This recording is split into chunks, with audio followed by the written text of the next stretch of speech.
Halo semuanya, selamat datang di 90 Menit Global. Sepak bola adalah olahraga kontak fisik, tapi terkadang ya, batas antara keras dan brutal terlewati begitu saja.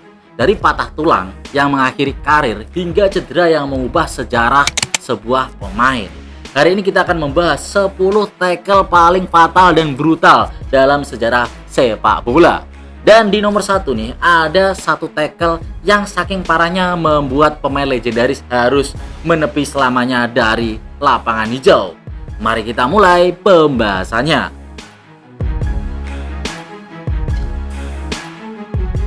Donnarumma dengan postur raksasanya seringkali tampil sangat agresif saat melakukan atau menjadi sweeper kiper menutup ruang lawan. Pertandingan antara Bayern Munchen versus PSG berlangsung dengan tempo yang sangat tinggi. Dalam situasi one on one, Donnarumma keluar dari sarangnya dengan kecepatan penuh. Alih-alih menyapu bola, badannya yang besar menghantam Musiala dengan sangat keras. Tackle ini sering dianggap sangat brutal karena perbedaan massa tubuh Donnarumma dan Musiala yang sangat besar. Musiala yang lincah dan ramping tampak terpental jauh akibat benturan tersebut. Donnarumma tak mendapatkan kartu merah saat itu. Dan hingga kini Jamal Musiala belum sembuh dari cederanya. Dan mungkin saat dia kembali kita tidak akan mengenal Jamal Musiala lagi yang lincah seperti dahulu kala.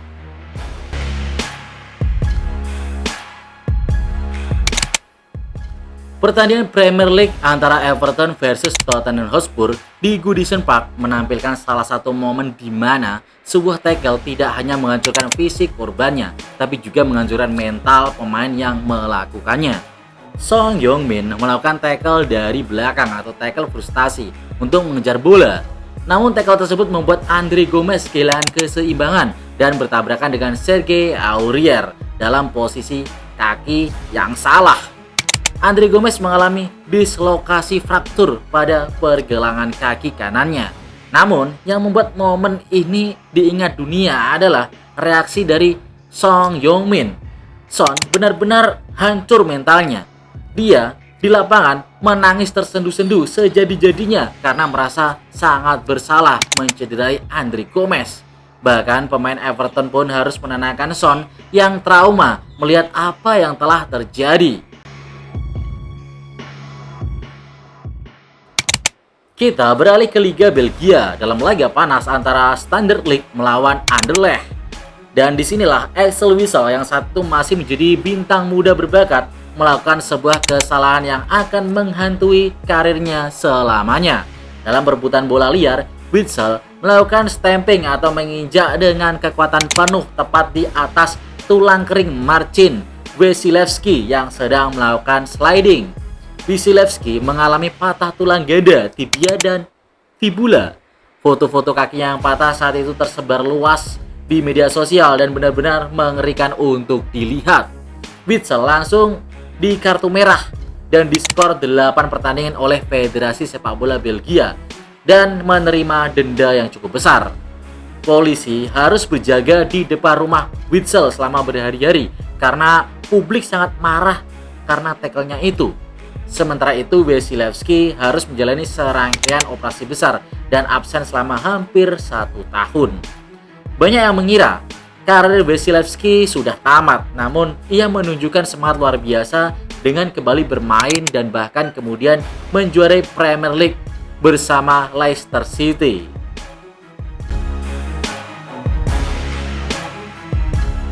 Tahun 2008, Arsenal sedang memimpin klasemen Premier League dan Eduardo da Silva sedang tajam-tajamnya. Namun laga melawan Birmingham City mengubah segalanya hanya dalam 3 menit sejak peluit dibunyikan. Martin Tyler melakukan tackle yang sangat telat dan tinggi, menghantam langsung tulang kering Eduardo saat striker tersebut sedang menggiring bola. Pergelangan kaki Eduardo seketika bergeser di tempatnya atau dislokasi dan tulangnya patah. Saking mengerikannya, Sky Sport, pemegang hak siar Premier League kala itu, memutuskan untuk tidak menayangkan ulang insiden tersebut demi kenyamanan penonton. Arsene Wenger yang biasanya tenang, sangat marah setelah laga. Ia mengatakan bahwa Martin Tyler harus dilarang bermain sepak bola seumur hidup. Eduardo butuh 1 tahun untuk pulih. Namun, banyak pengamat sepak bola sepakat bahwa Eduardo tidak pernah kembali menjadi pemain yang sama setelah hari itu.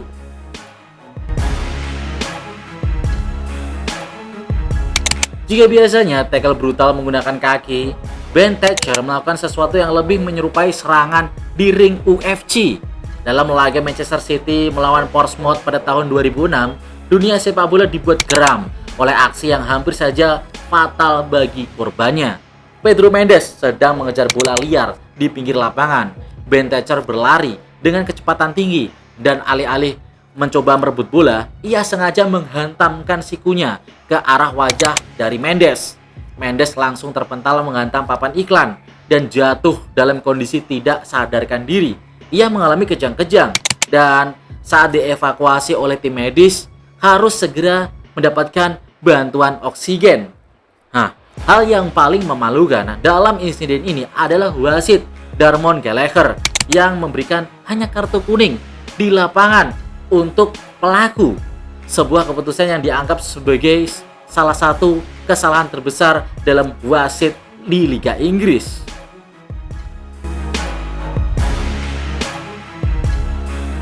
Februari 2010, Stadion Britania menjadi saksi bisu atas insiden yang hampir saja mematikan karir dari salah satu gelandang paling berbakat di dunia saat itu, Aaron Ramsey. Dalam laga antara Stoke City melawan Arsenal, sebuah tackle telat mengubah segalanya dalam sekejap. Aaron Ramsey sedang berusaha memenangi bola liar di lini tengah. Di saat yang sama, Kapten Stoke City, Ryan Shawcross melakukan sapuan dengan kekuatan penuh. Shawcross kalah cepat dan alih-alih mengenai bola, hantaman kerasnya mendarat di tulang kering Aaron Ramsey. Ramsey mengalami patah tulang ganda, tibia, dan fibula. Dan dalam tayangan lambat terlihat jelas kaki Ramsey terkulai dan bergoyang karena tidak ada lagi tulang yang menyangganya. Atmosfer stadion seketika berubah mencekam. Rekan setim Ramsey, Thomas Vermaelen, terlihat memegang kepalanya karena tidak sanggup melihat kondisi rekannya tersebut.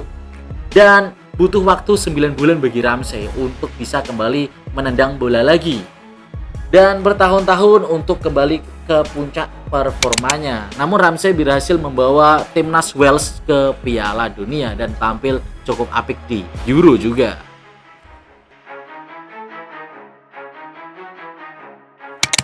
Jika ada salah satu cedera yang membuat seluruh pemain di lapangan, termasuk legenda Peter Schmeichel mengalami trauma psikologis, itu adalah insiden yang menimpa David Boots pada April 1996 di Old Trafford. Baru 2 menit lagi berjalan dalam situasi sepak pojok, David Boots maju untuk membantu serangan Coventry. Saat ia mencoba menyambar bola liar, kakinya terjepit di antara 2 pemain Manchester United, Dennis Irwin dan juga Brand McClair. Boots mengalami patah tulang ganda, tibia, dan fibula yang sangat parah saat itu. Tulangnya hancur lebur demikian rupa hingga menembus kulitnya. Patahannya terbuka. Darah segar membanjiri area kotak penalti saat itu. Kiper legendaris Manchester United Peter Schmeichel yang melihat kejadian dari jarak yang sangat dekat langsung muntah-muntah di tempat karena saking ngerinya cedera itu. Ia bahkan harus menjalani terapi psikologis setelah pertandingan untuk menghilangkan bayang-bayang cedera dari David Boots tersebut. Sementara itu, David Boots harus menjalani total 26 operasi untuk menyelamatkan kakinya dari diagnosa amputasi. Meskipun kakinya berhasil diselamatkan, tapi karir profesionalnya sebagai pemain bola harus berhenti di umur 28 tahun.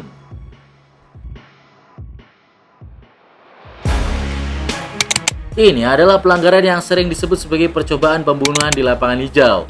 Insiden antara kiper Jerman Barat Harald Schumacher dan pemain Prancis Patrick Bertison di semifinal Piala Dunia 1982 adalah momen yang paling brutal dalam sejarah tersebut.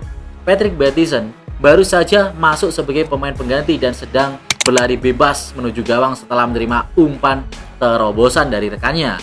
Saat itu, ia melepas tembakan.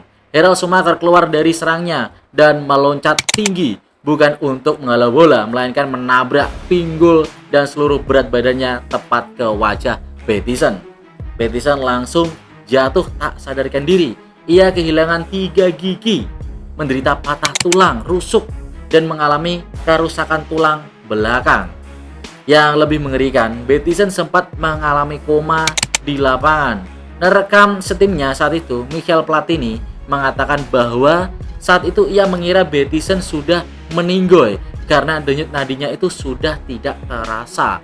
Tapi untungnya ada keajaiban, Bettison masih selamat. Dan lebih gilanya lagi nih, wasit Charles Cover saat itu bahkan tidak memberikan pelanggaran apalagi kartu merah kepada pelaku. Ia hanya memberikan tendangan gawang untuk timnas Jerman Barat kala itu. Dan yang lebih parah nih, Schumacher kemudian mengatakan dengan angkuh di sebuah wawancara setelah pertandingan itu, jika hanya gigi yang hilang, saya akan membelikan dia gigi palsu yang baru. Parah ini orang ini.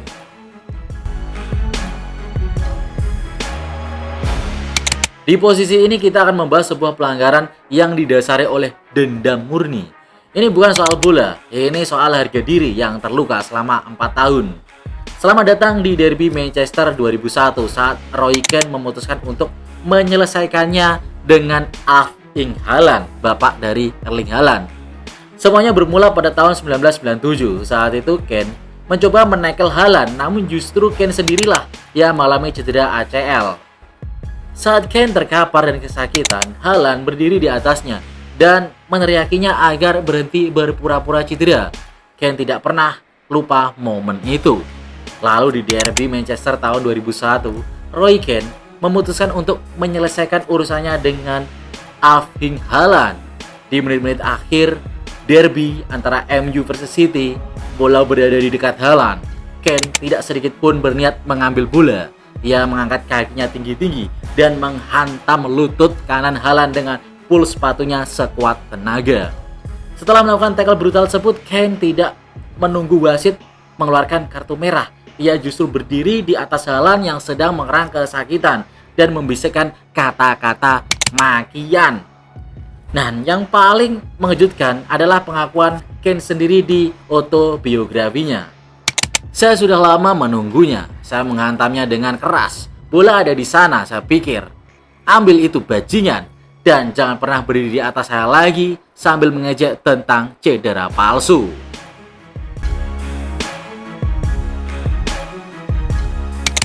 Tahun 1983, Camp Nou menjadi saksi salah satu pelanggaran paling jahat yang pernah dilakukan terhadap seorang seniman sepak bola.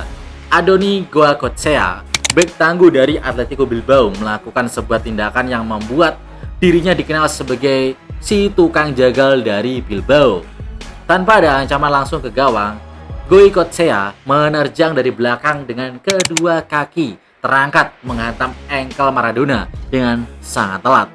Suara benturannya seperti kayu yang patah, engkel Maradona hancur, ligamen-ligamennya robek, dan tulangnya patah. Banyak yang mengira karir si El Pibe de Oro yang akan berakhir di usia yang sangat muda. Momen ini memicu kerusuhan massal pada pertemuan mereka berikutnya di final Copa del Rey 1984. Dan di mana Maradona yang masih menyimpan dendam terlibat dalam perkelahian brutal di tengah lapangan. Tackle Goicoechea bukan sekedar pelanggaran biasa, itu adalah upaya untuk menghancurkan karir dari salah satu pemain terhebat di dunia. Namun ajaibnya, Maradona mampu bangkit dan memenangkan Piala Dunia 3 tahun kemudian setelah cedera brutal tersebut. Nah, dari 10 tackle tadi, mana yang menurut kalian paling tidak masuk akal atau paling sengaja dilakukan? Atau mungkin ada insiden horor lainnya yang belum masuk ke daftar ini? Tulis pendapat kalian di kolom komentar ya. Jangan lupa klik tombol like jika kalian suka konten seperti ini, dan pastikan klik subscribe serta nyalakan lonceng notifikasi agar tidak ketinggalan pembahasan seputar sepak bola yang lebih mendalam. Terima kasih sudah menonton sampai akhir. Sampai jumpa. Salam 90 menit global.